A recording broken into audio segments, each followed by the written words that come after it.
Assalamualaikum warahmatullahi wabarakatuh. Waalaikumsalam warahmatullahi wabarakatuh. Alhamdulillahirabbil alamin. Wassalatu wassalamu ala asyrofil anbiya'i wal mursalin wa ala alihi washabbihi ajmain. Amma ba'd.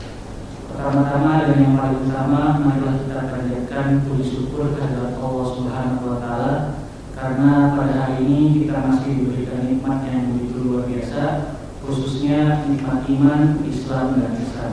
Shalawat serta salam kalau kita haturkan kepada qudwah hasanah kita, yakni Habibana wa Nabiyana Muhammad sallallahu alaihi wasallam, yang telah membawa kita dari zaman kegelapan, dari zaman jahiliyah menuju zaman yang terang benderang seperti ini.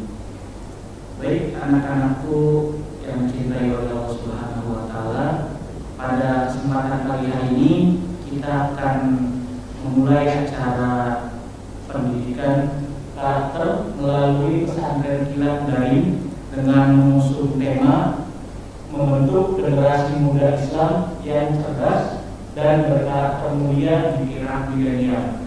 Baik, untuk materi kita hari ini berkenaan dengan fikih ibadah, nanti akan disampaikan oleh Ustaz Usman. Kita akan sedikit mengenal profil beliau agar kita bisa tahu siapa sih beliau dan barangkali nanti bisa main kita ke tempat beliau, barangkali kita ketemu di jalan atau apa yang sebagainya. Baik, yang pertama adalah nama, namanya beliau bernama Dr. Andes Haji Muhammad Usmani MHI. Beliau sebagai Sekretaris Umum At-Taqwa Center di Cirebon dan juga sebagai bekerja di Dinas Pendidikan Kota Cirebon. Alamatnya di Jalan Dwi Pantara nomor 3, Muassasah Raudhoh RT 7 RW 2 Arga Sunya Harjamukti Kota Cirebon. Dan moto hidup beliau adalah hidup yang mulia, mati dengan syahid. Itu mungkin sedikit perkenalan singkat dari pemateri kita. Baik, tanpa berpanjang lebar, langsung saja kita dengarkan pematerian dari beliau. Waktu dan tempat kita. Bismillahirrahmanirrahim. Assalamualaikum warahmatullahi wabarakatuh. Alhamdulillahirabbil alamin. Al-qail fi kitabihil karim, falawla nafara min kulli firqatin minhum ta'ifah liyatafaqahu fid-din.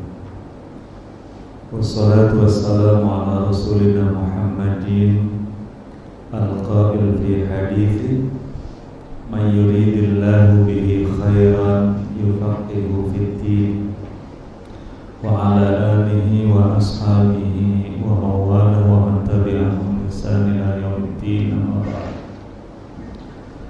Kita bersyukur kepada Allah Subhanahu wa taala, pada siang hari ini Allah takdirkan kita bertemu, kita bisa bersilaturahim, kita bisa talabul ilm, dan dalam rangka meningkatkan kompetensi dan kapasitas keilmuan kita yang nantinya akan membentuk karakter kita. Mudah-mudahan dengan waktu yang singkat ini, apa yang nanti saya sampaikan sedikit banyaknya bisa membantu, terutama kepada anak-anakku, para siswa. Mudah-mudahan tentang fikih ibadah ini menjadi panduan kita, karena Allah Subhanahu wa taala di dalam salah satu ayatnya sudah membimbing kepada kita bahwa tujuan hidup itu untuk ibadah. Wa ma khalaqtul jinna wal insa illa liya'budun. Bahwa Allah tidak sekali-kali menciptakan manusia dan jin itu orientasinya, tujuannya, maqasidnya dari penciptaan itu adalah untuk beribadah, untuk menghambakan kita kepada Allah Subhanahu wa taala, untuk menghambakan diri kita semua sebagai hamba Allah kepada Allah Subhanahu wa Ta'ala. Maka tentu sangat urgent, sangat penting kita memahami bagaimana cara ibadah. Inilah yang kemudian dikemas dengan bahasa fikih ibadah. Mungkin dari kata-kata wa ma khalaqtul jinna wal insa illa liya'budun kemudian dikemas dengan fikih ibadah itu, korelasinya adalah fikih itu cara atau ilmu atau yang berkenaan aturan-aturan untuk ibadah. Ini bisa langsung ditangkap kalau pada siang hari ini judulnya adalah fikih ibadah, berarti kita akan mengetahui tentang cara-cara ibadah, baik itu ibadah mahdhah maupun ibadah ghair mahdhah. Sebelum nanti kita sama-sama memahami tentang syariat atau tentang fikih, menghambakan diri kita kepada Allah Subhanahu wa Ta'ala, terlebih dahulu kita preteli dari judul fikih ibadah. Fikih itu bisa diartikan sebagai ilmu, bisa juga diartikan sebagai syariat, bisa juga diartikan sebagai pemahaman, karena fikih itu hasil ijtihad. Ini perlu diketahui oleh kita semua, terutama anak-anakku, para pelajar, para santri. Fikih itu adalah produk ulama. Sedangkan syariat, walaupun ada yang menyamakan antara fikih dengan syariat itu, tetapi kalau kita lebih dalam, sesungguhnya ada perbedaan yang perlu kita sama-sama pahami. Kalau syariat itu adalah tuntunan-tuntunan Allah yang sudah rinci, yang sudah tidak ada perbedaan cara pelaksanaannya. Contoh umpamanya, sholat itu perintah wajib dari Allah, itu bukan fikih, tapi itu adalah berupa syariat. Walaupun tadi saya sampaikan bahwa ada yang menyamakan antara fikih dengan syariat, tetapi akan lebih enak pemahamannya syariat dengan fikih itu berbeda. Kalau syariat itu adalah ketentuan-ketentuan Allah yang sudah jelas, langsung dari Allah dan langsung dari Kanjeng Nabi. Contoh umpamanya syariat itu sholat wajib, kata Kanjeng Nabinya wajibnya 5 kali. Sholat duhur itu 4 rakaat, dicontohkan langsung oleh Nabi 4 rakaat. Sholat maghrib itu 3 rakaat, itu syariat namanya. Nah, kalau fikih itu aturan-aturan ibadah, tata cara ibadah yang itu hasil daripada ijtihad ulama. Kalau fikih, kalau hasil ijtihad ulama, berarti pasti di dalamnya ada perbedaan. Karena fikih itu adalah al-fahmu dalam bahasa murabitnya. Kalau dalam bahasa pesantren, lughatan al-fikhu itu al-fahmu, yaitu pemahaman para ulama terhadap ayat-ayat yang mutasyabihat.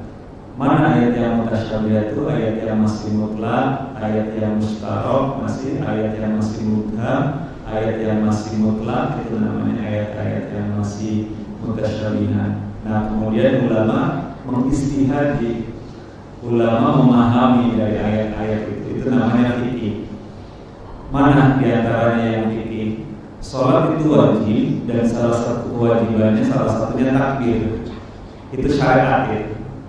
Takbir itu mana sih gitu? Takbir itu syariatnya adalah Allahu Akbar. Lalu fikihnya di mana? Fikihnya itu ngangkat tangan atau enggak?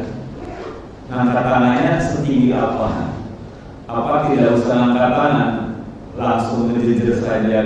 Itu fikih. Makanya tadi fikih itu pasti ada perbedaan karena pemahamannya dari ulama terhadap nas-nas yang masih mutlak tadi. Tetapi kalau takbirnya itu sudah syariat, bahwa sholat itu harus takbir, takbiratul ihram itu adalah syariat yang tidak boleh diperdebatkan.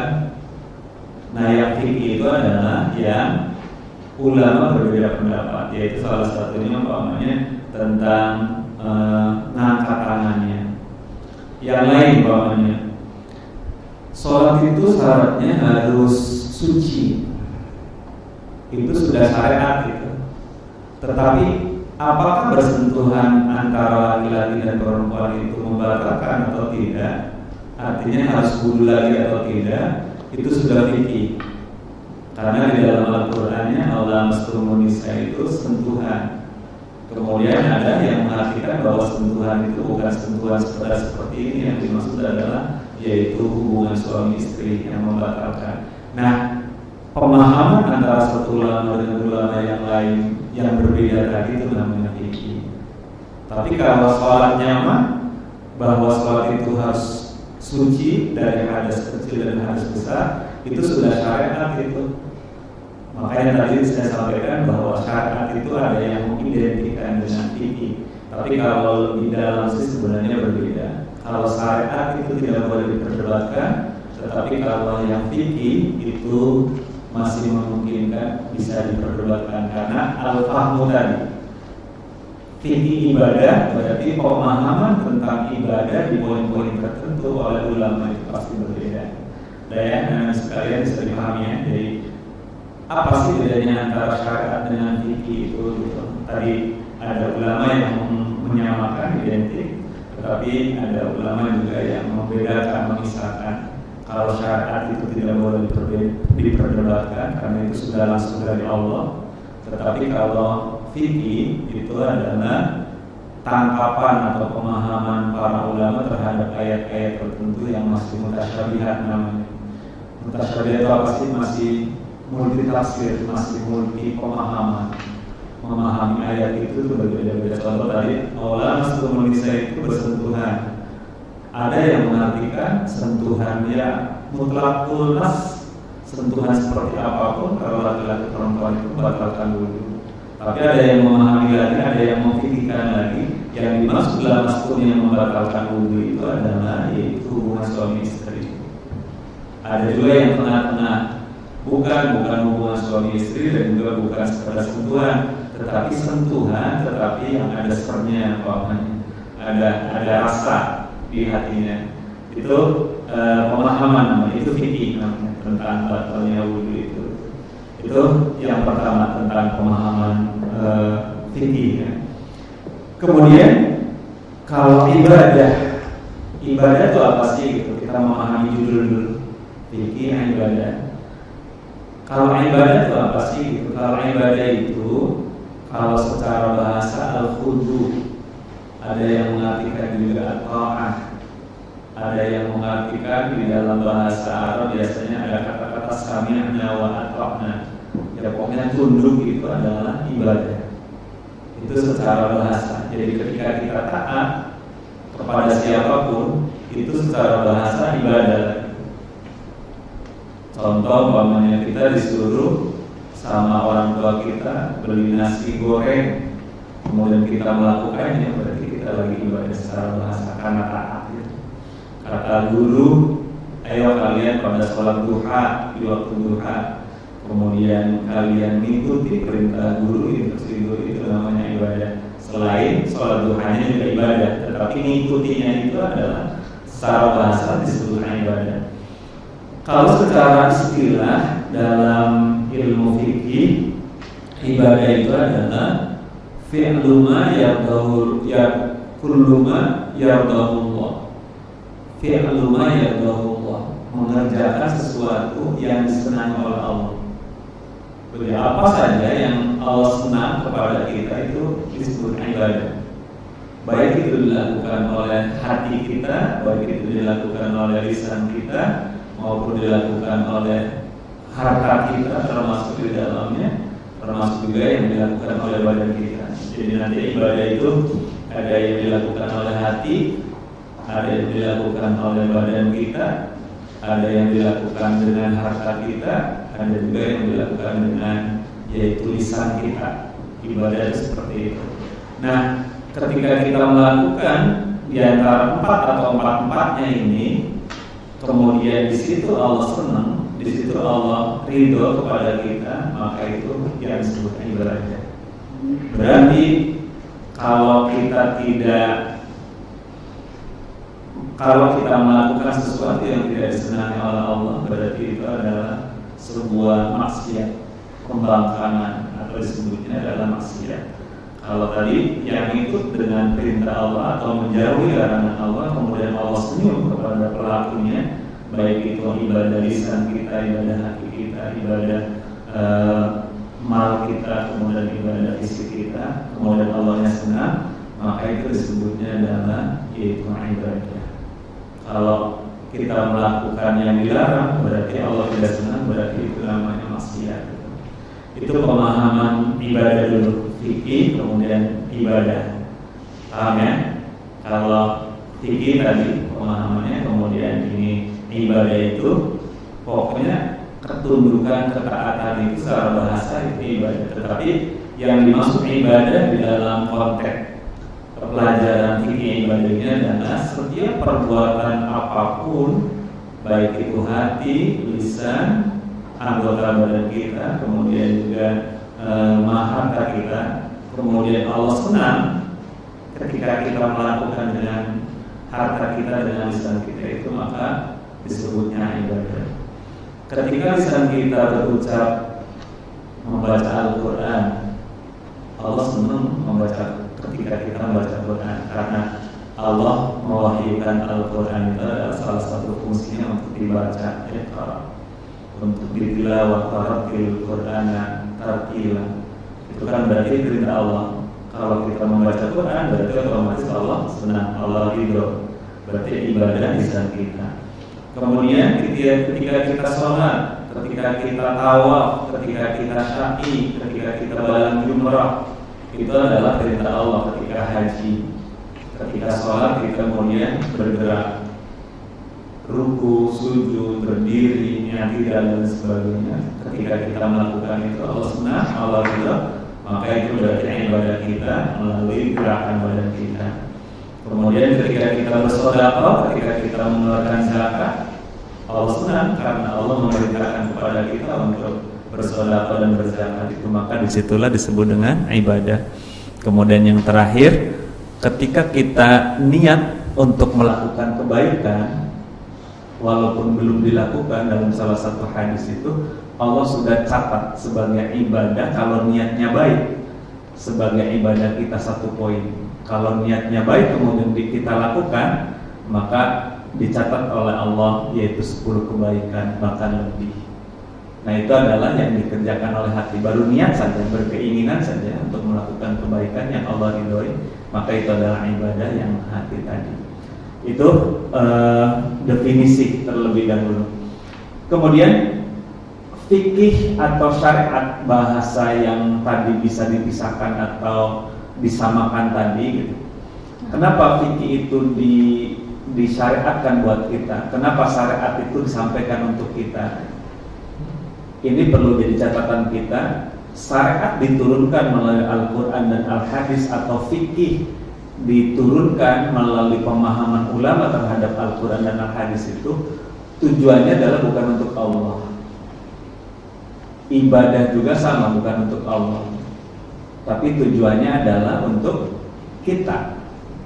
Nah, ulama dalam usul fikih itu ada yang memberikan kriteria tujuan syariat untuk kita itu apa gitu. Tadi poinnya bahwa syariat diwajibkannya sholat, diwajibkannya zakat itu bukan untuk Allah. Allah nggak butuh sholat kita, Allah juga nggak butuh haji kita. Jadi ketika kita diperintahkan haji, diperintahkan sholat, diperintahkan zakat, diperintahkan puasa, itu sebenarnya Allah lagi sayang sama kita, karena manfaatnya sholat, manfaatnya haji itu buat kita sebenarnya di dunia akhirat manfaatnya. Jadi ketika kita melakukan sholat, itu Allah memerintahkan kita, itu sebenarnya Allah kepengen bukan seperti orang tua memerintahkan kita. Coba kalau orang tua memerintahkan kita, nah mama lapar, belikan nasi goreng dong gitu. Kira-kira untuk siapa itu ketika diperintah membeli nasi goreng? Berarti kan manfaatnya untuk mama kita kan gitu. Tapi perlu dipahami kalau perintah Allah bukan seperti itu. Allah memerintahkan kita sholat, Allah memerintahkan ibadah tadi itu sebenarnya adalah untuk kita sendiri. Ada bahasa yang bagus yang harus dicatat dalam mindset kita. Tidak sekali-kali Allah memerintahkan apa dan menghalalkan apa kecuali di dalamnya ada maslahat dan manfaat buat kita di dunia dan akhirat. Bisa dipahami? Tidak sekali-kali Allah memerintahkan apa dan menghalalkan apa untuk mengkonsumsi apa gitu, kecuali di dalamnya ada manfaat, ada maslahat, ada kebaikan kita di dunia dan akhirat. Allah memerintahkan makan yang baik-baik, di dunianya apa? Kita sehat. Di akhiratnya apa? Karena kita mengikuti perintah Allah untuk tidak mengkonsumsi yang dilarang, maka pahala di dalamnya. Karena ibadah itu kan akan berimbang dengan pahala, berimbang dengan keridhaan Allah. Begitupun kebalikannya, anak-anak sekalian, tidak sekali-kali Allah melarang sesuatu, melarang apa atau mengharamkan apa, kecuali di dalamnya ada madharat dan mafsadat buat kita. Itulah yang tadi saya sebut bahwa ibadah itu, syariat itu bukan untuk Allah, tetapi untuk kita sendiri. Lalu kenapa Allah memerintahkan segala gitu? Karena kita disayang oleh Allah. Allah lagi nunjukin kalau kamu kepengen sehat, kalau kamu kepengen enjoy hidupnya, maka sholat. Karena dengan sholat tenang, dengan sholat menggantungkan diri dengan Allah, dengan sholat kemudian kita relaksasi, dengan sholat kemudian kita konsentrasi. Itu pelatihan-pelatihan seperti dengan sholat kita bisa berperilaku disiplin. Itu manfaat dunianya itu dengan sholat itu untuk kita, dan akhirat pasti akan disodori dengan pahala-pahala surga buat kita. Paham ya? Jadi ibadah itu adalah bukan untuk Allah, tapi ibadah itu adalah untuk kita. Jadi Allah memerintahkan apapun tujuannya adalah untuk kita. Nah, syariat ketika disyariatkan kemudian untuk kita tadi, bahwa manfaatnya untuk kita. Itu ulama ada yang mengemas yang disebut dengan maqasidus syariah. Tujuan fikih disusun, tujuan syariat itu diturunkan buat kita itu sedikitnya ada 6 tujuan. Yang pertama adalah hifdzuddin, menjaga agama kita. Jadi Allah memberikan syariat, memberikan perintah apa segala gitu supaya agama kita terjaga. Agama yang benar buat kita itu seperti apa sih gitu? Ya sholat. Agama yang benar untuk kita itu apa sih gitu? Ya zakat. Bunyan Islam ala khamsin kan, bahwa Islam itu dibangun yang di dalamnya itu adalah dengan 5 itu. Nah ini yang pertama adalah hifdzuddin, untuk menjaga agama kita. Karena kalau kita tidak menjaga tidak menjaga agamanya dengan tuntunan syariat ini, berarti kita agamanya roboh gitu. Suruh sholat secara syariat kemudian kita tidak sholat, berarti roboh itu. Kalimat di hadisnya as-sholatu imaduddin, faman aqamaha faqad aqamaddin, faman tarakaha faqad hadamaddin. Sholat itu adalah ibarat yang agama. Siapa yang melaksanakan sholat, mendirikan sholat, maka dia sedang mengokohkan agamanya. Dan siapa yang meninggalkan sholat, berarti dia otomatis sedang merobohkan, menghancurkan agama dia sendiri, yang kemudian nantinya membawakan kita ketidakselamatan kita, tidak ke surga kita. Jadi yang pertama adalah kenapa syariat itu ada, kenapa fikih itu ada? Karena dalam rangka apa tadi? Menjaga agama kita. Karena kalau kita tidak beragama dengan baik, maka kita kropos, kita berarti belum Islam. Karena Islamnya roboh tadi. Kemudian yang kedua adalah agama atau syariat atau fikih diberikan kepada kita adalah tujuan yang kedua adalah hifdzun nafs, menjaga nyawa kita. Agama menuntun kita, syariat menuntun kita tidak boleh bunuh diri. Agama menuntun kita, syariat melarang untuk membunuh orang. Bahkan antara yang membunuh dan yang dibunuh finnar itu berarti agama memberikan syariat, memberikan tuntunan, memberikan fikih kepada kita itu dalam rangka menjaga jiwa kita. Kemudian yang kedua adalah hifdzul aql. Agama, syariat, fikih mengharamkan kita minum dan mengkonsumsi khamr atau minum-minuman keras. di dunia ini cuma satu yang diperbolehkan minum minuman keras, itu es batu saja. Itu boleh, walaupun keras boleh diminum. Kenapa syariat melarang untuk minum minuman keras dilarang ini? Karena dalam rangka hifdzul akal, menjaga akal kita.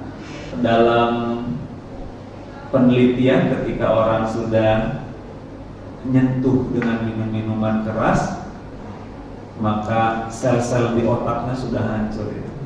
Maka cara berpikirnya juga sudah berbeda, cara memandang orang juga sudah berbeda gitu. Oleh karena itu agama datang, agama syariat itu ada, dan fikih itu, aturan agama itu buat kita itu tujuannya adalah menjaga akal kita.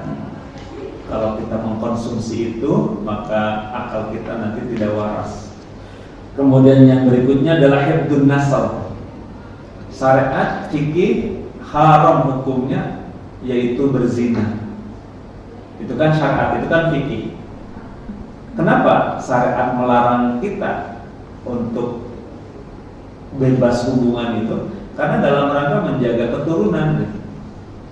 Nanti sudah tidak ada ponakan, sudah tidak ada anak, sudah tidak ada mertua mantu itu kalau tidak ada agama. Buktinya apa? Buktinya ayam. Ayam itu nggak pakai syariat, nggak pakai fikih, nggak pakai agama. Kemudian kakaknya dinaikin, ibunya juga dinaikin oleh anaknya gitu. Makanya tidak ada sebutan ini anaknya ini ponakannya ini, itu nggak ada. Kalau untuk kambing, untuk apa, untuk kucing, untuk ayam kan nggak ada. Nah, kalau manusia dalam rangka hifdzun nasl, maka dilarang untuk berhubungan suami istri sebelum ada akdun nikah, sebelum ada penghalalan melalui lembaga pernikahan itu. Nah, syariat datang itu, kemudian pernikahannya juga diatur. Tidak boleh yang satu nasab, nggak boleh nikah antara kakak beradik, nggak boleh nikah bekas mertuanya, karena mertua itu nggak ada bekas, mantu itu nggak ada bekas tuh, punten. Jadi nggak boleh. Kalau istilah pernikahan ada istilah naik ranjang, turun ranjang, itu adanya kakak adik saja. Jadi kalau pertama umpamanya menikahi kakaknya, kemudian kakaknya meninggal, maka boleh menikahi adiknya.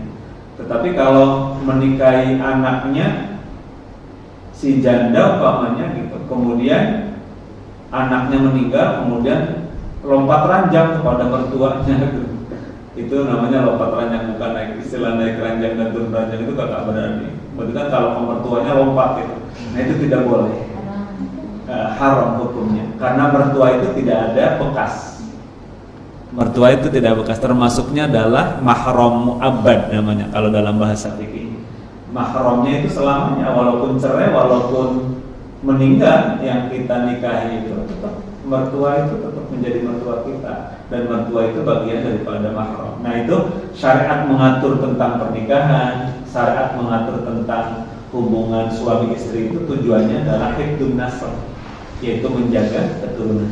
Kemudian yang kelima adalah hifdzul ilm, yaitu menjaga kehormatan. Syariat datang, boleh makan tapi jangan berlebihan, boleh makan tapi tidak boleh sambil jalan, boleh makan tetapi jangan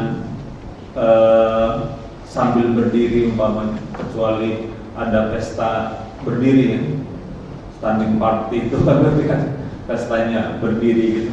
Itu adalah dalam rangka apa syariat mengatur seperti itu? Dalam rangka supaya kitanya terhormat gitu. Jangan makan pakai tangan kiri, jangan minum pakai tangan kiri. Itu sesungguhnya Islam lagi memuliakan kita, bukan untuk Allah. Allah nggak butuh mulianya kita, Allah nggak butuh terhormatnya kita. Tetapi hadirnya syariat, hadirnya fikih mengatur segala kehidupan kita itu tujuannya adalah ingin supaya kita terhormat. Dan terhormatnya tidak tanggung-tanggung, tidak hanya terhormat di dunia, tapi terhormatnya juga terhormat dunia akhirat. Itulah kelebihan aturan Allah dengan aturan manusia. Kalau aturan manusia itu mengatur hanya mungkin keselamatan di dunia saja. Tetapi kalau agama, syariat, fikih hadir itu adalah dalam rangka untuk hifdzul ilm, yaitu menjaga kehormatan kita supaya kita terhormat di dunia dan akhiratnya. Nah, kemudian yang terakhir, Islam datang, syariat datang, fikih datang mengatur bagaimana bersosialisasi, bagaimana bermuamalah. Itu adalah dalam rangka hifdzul bi'ah, yaitu menjaga lingkungan, menjaga kemasyarakatan. Contoh umpamanya, bagaimana kita bermuamalah ketika kita hutang piutang, syariat datang harus dicatat. Karena aturannya dicatat berarti sudah tidak ada itu kata-kata lupa. Maka Islam datang mengatur itu dalam rangka untuk menjaga jangan sampai hubungan sosialnya, hubungan muamalah antara satu dengan yang lainnya itu kemudian bermasalah. Termasuk dalam jual beli umpamanya, nggak boleh jual beli di luarnya bagus tapi ternyata di dalamnya ada yang busuknya, ada yang gabungnya kalau padi itu kemudian kita susupkan, karena itu dalam rangka agama menjaga lingkungan kita, sosial kita, muamalah kita, interaksi kita itu dijaga oleh agama. Itulah anak-anak sekalian. Jadi fikih ibadah atau syariat ibadah itu tujuannya adalah untuk kita semua. Setidaknya tadi ada 5 tujuan syariat atau fikih buat kita itu. Kemudian ketika kita melakukan ibadah itu tentu ada rambu-rambunya atau kita sebut dengan asasul ibadah atau ususul ibadah. Bukan usus itu dalam asas, yaitu prinsip-prinsip ibadah itu harus kita pegang. Kalau bahasa yang sederhana biasanya disebutnya kayak gini, ibadah tidak akan diterima kalau kita tidak mengamankan yang prinsip ini. Maka setiap ibadah, baik itu ibadah tadi apa? Ada ibadah badan, ada ibadah harta, ada ibadah hati, ada ibadah lisan gitu. Itu harus diamankan prinsip-prinsip ibadah ini. Sebab nanti ibadahnya propos, ibadahnya nanti tidak bernilai akhirat. Nah, makanya di dalam hadis itu ada disampaikan dalam satu riwayat itu, nanti di akhirat banyak orang yang kehilangan dengan ibadahnya. Apa itu kehilangan? Kehilangan gitu. Dia ngerasa udah melakukan ibadah banyak gitu, tetapi pahalanya nggak dapat dia di akhiratnya. Na'udzubillah, semua na'udzubillah. Nah ini lantaran prinsip-prinsip ibadahnya dia tidak mengamankan. Berarti kan pembela iya, tapi oleh beli kan. Oleh karena itu kita ibadah harus memegang prinsip-prinsip ibadah ini. Baik itu sholat, baik itu ibadah rumah atau berupa menolong orang, umpamanya. Ini semuanya harus diamankan prinsip-prinsipnya. Termasuk tadi ibadah yang menjaga masyarakat, menjaga hubungan antara manusia dengan manusia itu adalah yaitu harus memenuhi prinsip-prinsip yang ini. Apa prinsip ibadah itu? Ada 5 yang perlu kita pegang setiap ibadah. Kalau yang ada yang sederhananya memisahkan ibadah itu 2 cuma, yaitu ibadah mahdhah dan ibadah luar mahdhah. Tetapi tadi sudah saya sampaikan supaya lebih terperinci. Ibadah tadi ada ibadah hati, ada ibadah harta, ada ibadah badan, dan juga ada ibadah yaitu lisan. Nah, prinsip-prinsipnya harus diamankan ibadah dimanapun supaya kita akan ketemu di dunianya kita mendapatkan manfaat dari ibadah itu, di akhiratnya kita akan mendapatkan surga. Na'udzubillah min dzalik. Saya pernah punya tanggal. Dia bilang saya sholat itu bukan karena pahala, tapi saya sholatnya itu karena saya sehat ngerasanya. Itu berarti dapat dunia itu. Alhamdulillah dari kalau tidak memegang prinsip yang 5 ini maka tidak jadi ibadah akhirat. Nah kita kepengennya bahwa ibadah kita itu bernilainya dunia akhirat. Ya di dunianya sehat, di dunianya tenang gitu. Ya orang yang ibadah itu beda dengan orang wajahnya saja sudah berbeda ya. Orang yang sering wudu dengan tidak pernah wudu. Kayaknya walaupun putih tapi karena nggak pernah wudhu itu kayaknya putihnya busung gitu. Apalagi kalau kemudian hitam nggak pernah wudhu gitu, ya nambah mirna hitam. Tetapi kalau sering wudhu, walaupun mungkin tidak terlalu putih-putih amat, tidak terlalu sawo mata, tetapi karena sentuh air wudhu itu kelihatan ngejreng, kelihatan enak dipandangnya, nyaman dipandangnya. Apa itu prinsip ibadah itu? Prinsip ibadah yang pertama, innamal a'malu binniyat. Semua ibadah itu harus ada niatnya. Niat ini berarti pekerjaan ibadah hati. Sholat harus niat, puasa harus niat, haji juga harus niat, membantu orang juga niat, bahkan termasuk tidur juga harus niat. Kalau pengen jadi ibadah, jadi sama-sama ngoroknya, tapi ada yang ngoroknya ibadah, ada yang ngoroknya tidak ibadah. Bahasa lainnya kayak gitu. Karena memang tadi di prinsip ibadahnya ada yang memasak, ada yang tidak memasak. Yaitu niatnya. Nah, waitunya itu apa gitu? Tidur. Kalau niatnya supaya malamnya bisa bangun, supaya subuhnya tidak kesiangan, ibadah selama tidurnya. Tapi kalau tidurnya asal blok aja, gitu, ya udah nggak ada nilainya apa-apa. Begitu pun sholat, kalau niatnya adalah karena taat kepada Allah, mengikuti perintah Allah, maka jadi ibadah. Tapi kalau sholat cuma karena isi bagi tetangganya pada sholat, itu berarti kan tidak. Nah, niat ini harus menjadi aman di dalam ibadah kita. Bukankah kita ketika baca Fatihah itu iyyaka na'budu wa iyyaka nasta'in? Itu dalil niat itu adalah harus lillah. Iyyaka na'budu, hanya kepadamu aku beribadah. Nah, niatnya harus karena Allah, bukan karena yang lain. Oke? Kemudian hadisnya bilang innamal a'malu binniyat wa innamal likulli imrin ma nawa, dan bedanya amal itu tergantung niatnya. Kemudian yang kedua, selain niatnya lurus lillah, yang kedua adalah ikhlas. Ikhlas itu tidak minta balasan dari orang, tidak minta pujian dari orang, tidak mungkin kepada orang. Tapi kalau mungkin-mungkinnya sama Allah boleh. Kalau minta balasannya sama Allah boleh. Itu termasuk ikhlas. Yang tadi yang disebut tidak ikhlas itu adalah kalau kita mungkin kepada orang, kalau kita minta balasan kepada orang, kalau kita minta dilihat oleh orang, dipuji oleh orang. Tapi kalau kalian habis sholat kemudian minta sama ya Allah, terimalah sholat saya dan berilah pahala yang banyak, gitu, nggak apa-apa. Itu kan pamrih kan? Tapi pamrihnya sama Allah nggak apa-apa. Itu sudah termasuk ikhlas. Tapi kalau pamrihnya habis sholat kemudian kenapa sholat duha segala gitu? Ada calon orang tua supaya dilihat calon orang tua, gitu kan? Atau mungkin di SMK di sini gitu. Kenapa nak kamu sholat duha di musola rajin juga? Nggak enak sama wali kelas.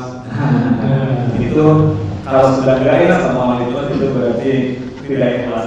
Kemudian prinsip yang ketiga adalah ibadah kita harus sesuai dengan tuntunan. Nggak boleh ngarang-ngarang. Sholat zuhur rakaat baik kecuali di kosong boleh. Sholat subuh 1 rakaat aja, ini nggak bisa dikosong langsung. Jadi harus ada tuntunannya, ada dasarnya. Dan waktunya juga ada dasarnya. Jadi kalau boleh, udahlah hajinya nggak usah ke Mekah, gitu. Hajinya ke masjid At-Taqwa saja. Itu ngarang namanya gitu. Nah, ini ibadah itu baru akan mendapatkan manfaatnya akhirat tadi, gitu. Yang akhiratnya berupa surga itu ketika sesuai dengan tuntunan Allah, tuntunan syariat. Makanya tadi fikih ibadah berarti kalau kita tidak sesuai dengan fikihnya, tidak sesuai dengan syariatnya, sholat apapun, sepundul apapun, maka tidak bernilai apa-apa. Ya nilainya dapatnya pendul saja. Kemudian yang keempat prinsipnya adalah yaitu ada keseimbangan antara ngejer atau mempersiapkan dunia dan mempersiapkan akhirat. Rabbana atina fid dunya hasanah wa fil akhirati hasanah wa qina adzabannar. Artinya tidak dibenarkan kalau kemudian kalian sholat terus seumur hidupnya, sama tetangga penuh, sama guru gak pernah hormat, sholatnya baik, gak bagus.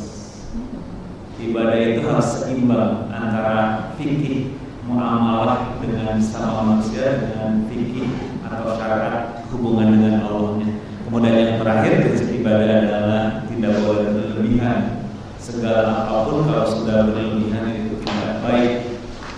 Artinya berlebihan ini apa? Diperdesakan banyaknya dan kemampuan orang satu dengan orang yang lain pasti berbeda. Artinya kita jangan terlalu memaksakan juga gitu. Nabi sholatnya setiap malam sampai melempuh. Kemudian kita ini ikut melempuh-melempuhan gitu. Kemudian ada orang lain karena sujudnya lama, kemudian batuknya hitam. Kemudian kita juga kura-kura hitam gitu. Yang kemudian berlebihan cara sujudnya itu juga tidak dibenarkan dalam ibadah. Itu prinsip ibadah yang kelima. Jadi dalam melakukan ibadah juga sama, tidak boleh makan kecuali apa yang berlebihan, tidak boleh melakukan apapun yang berlebihan, karena sesuatu yang berlebihan itu tidak baik. Yang benar, yang pas adalah sedang-sedang saja. Nah, ibadah juga sama.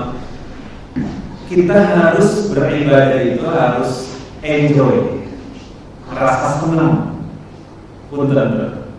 Kalau orang sudah memaksakan berlebihan, berarti kan di dalamnya sudah ada ketertekanan. Ibadah yang diterima itu ibadah yang manfaatnya dunia akhirat itu ketika kita melakukan apapun yang diridhoi Allah, kita ini menikmati. Coba ketika sholat tarawih itu kalian terburu-buru nggak? Menikmati? Perlu jadi pertanyaan buat kita, koreksi lah. Ketika kalian sholat malam gitu, merasa abotnya kemudian terpaksa tidak. Kalau belum merasakan enjoy, pun tentu harus mulai dituntun dibimbing hatinya. Rasakan ibadah kita itu harus enjoy buat kita, senang buat kita.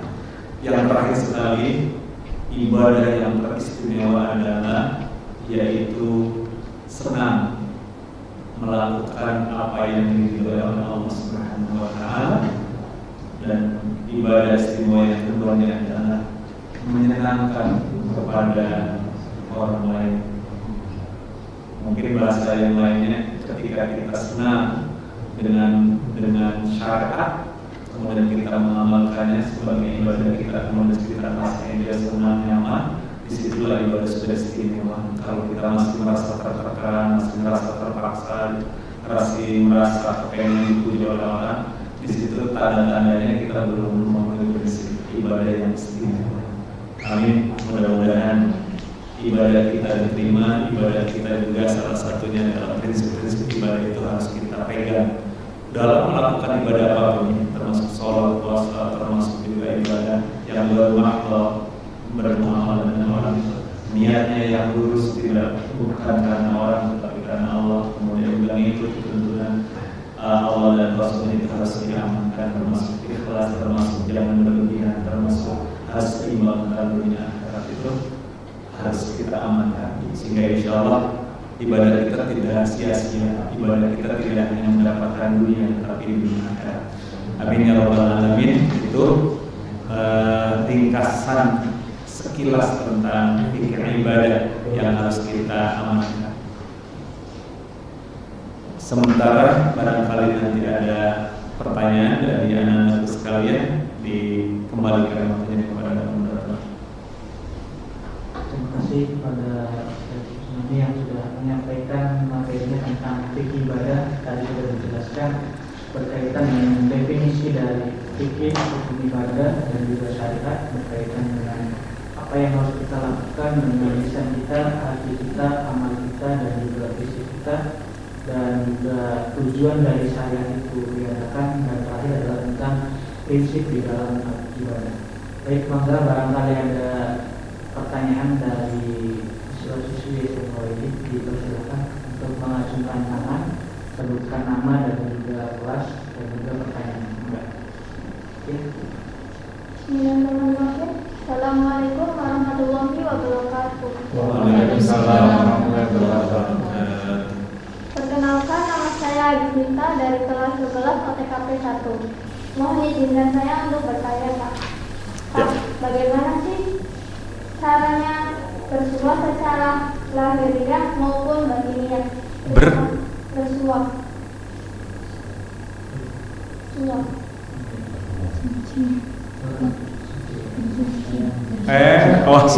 Bahasa Sunda ya. Bersuci. Bersuci dengan bersuah secara lahir dan batin. Oke. Lanjut, maka di kampung dulu lagi. Satu lagi. Yuk. Bismillahirrahmanirrahim. Assalamualaikum warahmatullahi wabarakatuh. Perkenalkan, nama saya Fadani Fakir Farizi. Saya ingin bertanya, bagaimana caranya agar kita tidak lalai dalam sholat?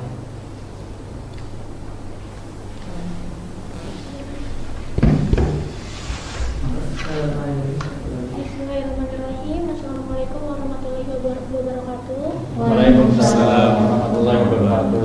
Perkenalkan, nama saya Husni Anggiaulia dari kelas 10 TKJ 4. Tujuan hidup di dunia adalah untuk akhirat. Prinsip ibadah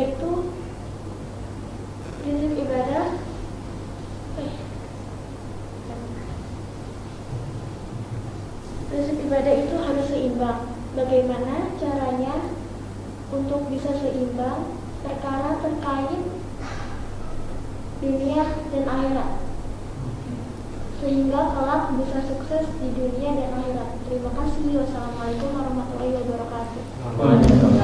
Assalamualaikum warahmatullahi wabarakatuh. Ya. Terima kasih pertanyaannya. Mudah-mudahan ini menambah wawasan kita. Yang pertama, saya tadi belum nyambung istilah bersuah. Tadi diingatkan oleh moderator bersih-bersih atau bersuci ya. Bahasa Sunda itu tuh. Ya. Bagaimana kalau kemudian kita bebersih itu atau bersuah itu, kemudian tidak hanya lahirnya saja suci gitu. Tidak hanya lahirnya saja, kemudian kita bersih dari hadas gitu. Kita suci dari najis gitu. Anak-anakku sekalian, Rasulullah mengajarkan kepada kita ketika kita bebersih itu ada doa-doa yang diselipkan yang di dalamnya itu berkait dengan hati, berkait dengan batin kita. Termasuk berwudu di dalamnya, termasuk mandi gitu di dalamnya. Maka tidak hanya kemudian kita menyiramkan air, tidak hanya kita membasuhkan air ke tangan kita, ke anggota badan kita, supaya lahir batin dunia akhiratnya dapat. Ada dua sedikitnya cara untuk kita supaya lahir batin dan dunia akhirat dapat itu. Yang pertama, pasti kalau kita melakukan perintah Allah dalam hal bebersih itu pasti insya Allah ya secara lahiriah pasti bersih. Termasuk kita gosok gigi pasti bersih. Ketika kita mandi bersih. Ya, tapi lagi-lagi tetap juga harus memakai syariat, memakai fikih. Bersih dalam arti suci, bukan saja bersih dalam arti tidak ada kotoran. Ya, ada yang bersih tapi belum suci masalahnya. Ada yang suci kemudian bisa jadi tidak bersih. Kemudian ada yang kita inginkan adalah suci dan bersih tentunya. Nah, Islam mengajarkannya adalah suci bersih. Contoh umpamanya, ketika kita mencuci najis mughaladah secara lahiriah itu bisa jadi kalau kita tidak melakukan dengan aturan fikih bisa jadi sudah suci tapi tidak bersih. Berapa kali kalau mencuci najis mughaladah anak-anak sekalian? 7 kali, kemudian salah satunya memakai debu atau tanah. Tanahnya suci. Walaupun tanahnya suci, tapi bisa jadi itu kita kalau tidak memakai fikih, suci tetapi tidak bersih. Contoh gimana? Pertama pakai air, kedua pakai air, ketiga pakai air, sampai 6 pakai air, kemudian ketujuhnya pakai debu gitu, pakai tanah gitu. Suci nggak? Suci nggak? Suci. Tapi tanahnya ditaruh di terakhir, ya belepotan kan? Nah gitu maksudnya gitu. Jadi bisa jadi kalau tidak pakai fikih, kalau tidak pakai syariat, kalau tidak pakai agama, dalam hal bersuci lahiriah saja itu bisa jadi suci tapi tidak bersih. Yang paling banyak adalah bersih tapi tidak suci, yang perlu dihati-hati. Terutama anak-anak yang perempuan, ibu-ibu juga yang paling banyak bersentuhan dengan mencuci baju. Apalagi sekarang memakainya mesin cuci kan ya. Kalau tidak tahu aturannya, bisa jadi itu nggak pernah bersih untuk kita mencucinya. Contoh seperti apa?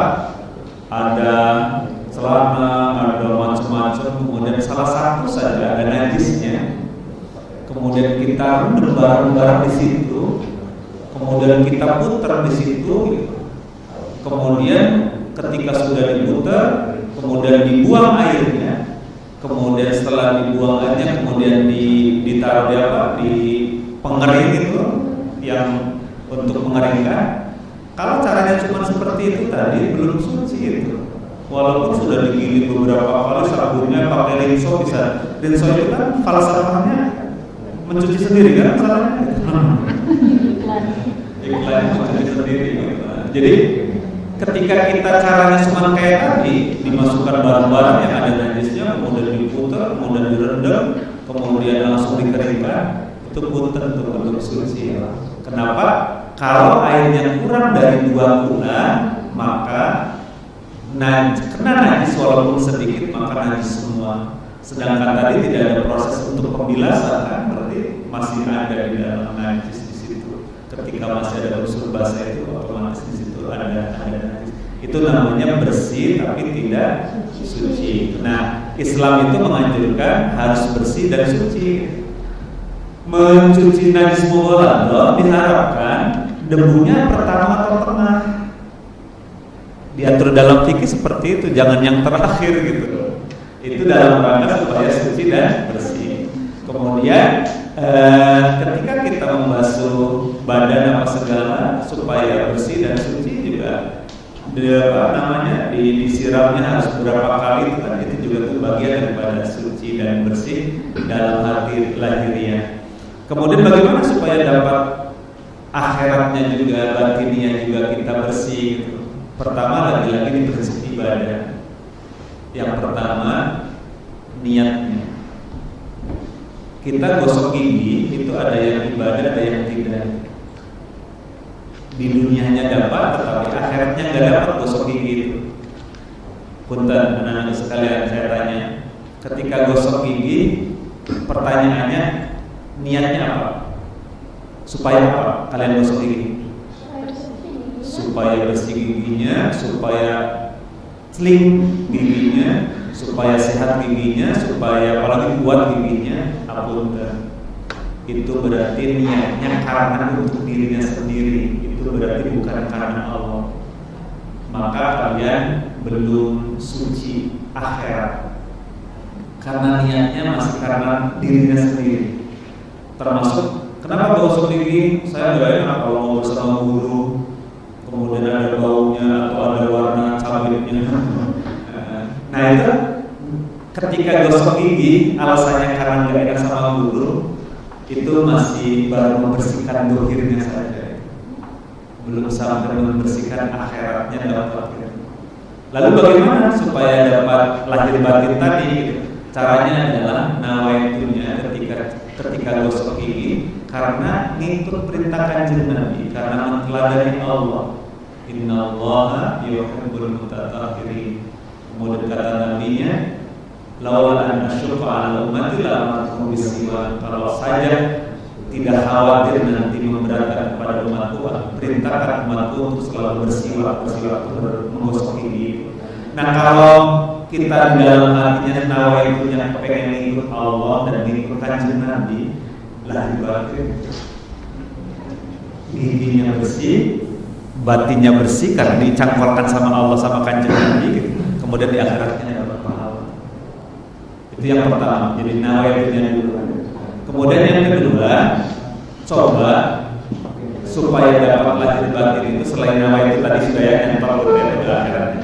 Kemudian yang kedua, usahakan ketika kita lagi bersih-bersih apa itu diniati dan doa sama Allah walaupun dalam hati, walaupun tidak memakai redaksi yang dituntut oleh Nabi setiap poin-poin basuhan kita. Ya kan kalau di hadis kan ada ketika membasuh tangan ada, ketika membasuh muka ada. Nah, barangkali kita susah menghafalnya itu, Fatihah saja bolak-balik, kuliah kafirun ada bolak-balik. Daripada kita mumet dengan itu, coba anak-anak sekalian ketika lagi membasuh apapun, membasuh dohir kita itu, sama minta kepada Allah agar diampuni dosa itu. Ketika membasuh tangan, Allah ampuni dosa yang dilakukan oleh tangan. Ketika membasuh muka, ya Allah hampura gitu dosa yang dilakukan oleh muka, melalui matanya, melalui mulutnya. Begitupun ketika membasuh kepala, ya Allah bersihkan pikiran kotor yang ada pada diri saya. Begitupun ketika mandi gitu, ya Allah rontokkan, bersihkan semua yaitu dosa-dosa yang ada pada. Itu memohon kepada itu dalam hati saya secara keseluruhan. Pokoknya coba kaitkan ketika lagi bersih-bersih yaitu dengan doa bersih-bersih dosa. Membasuh apapun telinga juga sama, ya Allah ampuni dosa pendengar saya. Itu supaya dapat lahir batin. Jadi lahirnya juga ada fikihnya, bagaimana cara membasuh. Ya contoh bagaimana ketika wudhu secara lahiriah ada aturannya kan, muka dulu kemudian baru tangan kan gitu. Mana aturannya kalau sih wudhu lalu aja kemudian orang satu itu baru jalan sampai. Nah ini adalah aturan itu. Nah jadi dohiriyah juga ada aturannya. Nah untuk mencapai batinnya juga sama ada aturannya. Kemudian yang kedua, bagaimana supaya kita ini tidak lalai dengan sholat kita. Ya, ada gangguan sholat kita itu ada dua. Sholat kita itu gangguan lalai itu ada dua. Pertama, lalai kosong blok. Kemudian yang kedua, lalai dalam artian yaitu malah mengingat macam-macam gitu. Itulah. Jadi ketika kita lagi sholat bisa jadi gitu. Itu kosongan gitu ya. Itu lalai. Kemudian bisa jadi lalai itu ada yaitu ketika kita lagi sholat, pikirannya kemana-mana gitu. Masih ingat sambal goreng, masih ingat apa lagi, kerupuk sambal gitu. Nah itu lalai itu dalam materi itu. Tapi ada lalai dalam arti tidak melaksanakan. Tapi yang dimaksud dengan lalai fawaidul lil musallin alladzina ma'asbatin sahur itu adalah lalai dia mengerjakan, tapi hatinya kosong gitu. Atau hatinya urut dua kira-kira. Jadi yang benar gimana? Yang tidak lalai itu alladzina yadhunnuna annahum mulaqu rabbihim wa annahum ilaihi raji'un. Yang benar itu sholat itu yang tidak lalai itu dia harus manclem alladzina yadhunnuna annahum mulaqu rabbihim. Dia punya keyakinan sedang berhadapan dengan Allah, sedang berjumpa dengan Allah, sedang ngobrol dengan Allah. Kemudian wa annahum ilaihi raji'un dan yuk kita tanamkan diri kita bahwa kita jangan-jangan mati setelah sholat itu. Buat anak ilaihi raji'un itu artinya kayak gitu. Karena kecenderungannya Pak dan anak-anak sekalian itu, orang kalau mengingat kematian itu cenderungnya khusyuk. Tadi pagi saya baru diceritain ada tetangga sholatnya itu luar biasa dan ngajinya wakil sana. Istri saya penasaran sama ibu itu, padahal belum terlalu tua, Mas. Dia masih umur 40-an, tapi kelihatan oleh istri saya dan saya juga mengajarkan dari kami itu. Beliau itu luar biasa. Nah ditanya, ibu tuh kayaknya beda, saya belum bisa gitu kayak ibu gitu. Ceritanya ada sejarah apa sih ibu? Nah dia cerita, saya itu dulu belum pakai jilbab, belum sempat pengen ngaji gitu, soal juga belum tahu lah kayak gitu. Satu ketika bermimpi ketemu malaikat di dalam mimpi ini, seakan-akan dia malaikat mengatakan kamu matinya hari Jumat. Dua malaikat kata beliau. Habis itu dia menangis dan pada waktu itu mimpinya malam Senin katanya. Jadi di hari Selasanya, di hari Reboknya itu, di hari Kumisnya itu, dia karena sudah dibilangin oleh malaikat dalam mimpinya, dia mengatakan malaikat gitu, bahwa matinya Jumat gitu. Dia akhirnya ibadah luar biasa. Yang tadinya tidak pakai jilbab langsung ganti. Ya pokoknya taubatan nasuha lah. Ketika lewat Jumatnya gitu, ternyata belum mati gitu. Jadi dia bersyukur gitu. Kemudian merangkul suaminya, kata dia gitu, saya belum mati. Emangnya kenapa gitu? Saya ketemu malaikat hari Senin, itu katanya saya matinya hari Jumat ini gitu. Makanya saya mencoba ya, pokoknya malam Jumat tuh nggak tidur juga, ibadah terus gitu. Nah itulah orang yang sudah ingat kematian itu dan kematian itu dekat, insya Allah ibadahnya khusyuk. Jadi kalau tadi pertanyaannya bagaimana supaya sholatnya tidak lalai gitu, yang pertama adalah kalau Allah menuntunnya adalah punya pikiran lah, punya anggapan lah ketika sholat itu sedang bertemu dengan Allah. Ilustrasinya kayak gini anak-anak. Kita kalau ketemu dengan presiden, dengan tinggi-tinggi presiden, wali kota saja. Contoh umpamanya kalian diundang bersama-sama ke kantor wali kota, di balai kota di situ. Kemudian wali kotanya ada di situ. Kemudian kalian duduk di samping kirinya di sofanya. Kalian apa memikirkan kemana-mana? Apa konsentrasi memperhatikan apa yang disampaikan oleh wali kota? Kira-kira pasti konsentrasi. Karena wali kota menurut kita adalah yang perlu dihormati dan orang terhormat, kira-kira seperti itu. Maka kita khusus.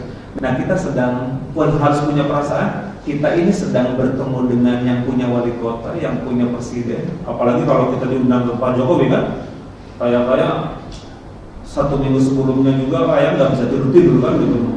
Saya mau hebat, mau dipanggil Pak Jokowi gitu. Nah ketika ketemu dengan Pak Jokowi pastikan konsentrasi kan.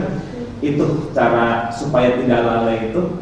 Kita harus meyakini kita sedang komunikasi dengan yang punya Pak Jokowi, yang sedang ngobrol, sedang ketemu yang punya gubernur kita seperti itu, yang punya kehidupan kita. Al-Quran seperti itu nuntunnya. Alladzina yadunnuna annahum mulaqu rabbihim, ketemu dengan Tuhannya. Kemudian yang kedua, wa annahum ilaihi raji'un. Yakinilah jangan-jangan kita umurnya tidak lama lagi. Orang biasanya khusyuk kalau mengingat kematian itu. Makanya Rasulullah menyebutnya orang yang tidak pernah ingat kematian itu termasuk dolalul mubin.